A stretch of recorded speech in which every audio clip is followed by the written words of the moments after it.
সংযুক্ত আরব আমিরাতে বসবাস করেন 10 লাখের বেশি প্রবাসী বাংলাদেশি। রেমিটেন্স যোদ্ধাদের সম্মানে আয়োজন করা হয় ইফতার। এর আয়োজন করে আমিরাতের বাংলাদেশ জাতীয়বাদী শ্রমিক দল। ইফতারে পরিণত হয় এক মিলন মেলা।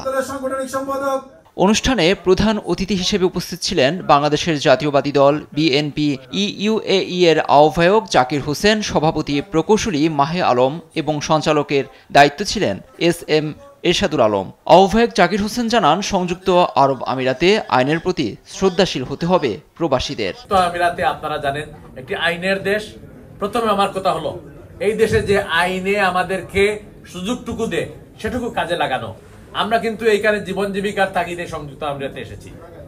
আমরা সুযোগ পাই, সময় থাকে 8 ঘন্টা 9 ঘন্টা ডিউটির পরে যে সময়টুকু পাই সেটা সামাজিক এবং বিভিন্ন রাজনৈতিক কর্মকাণ্ডে আমরা এটাকে ব্যস্ত রাখি, যাতে কোনো অপকর্মগুলা আমাদেরকে না টাচ করতে পারে।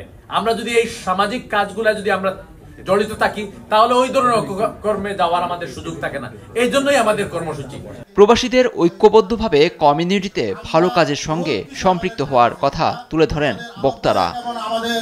সুষ্ঠু ও শান্তিপূর্ণ পরিবেশে দেশ জাতির জন্য দোয়া ও মাহফিলের মধ্য দিয়ে শেষ হয় অনুষ্ঠানটি। নিউজ ডেস্ক, দেশ টিভি।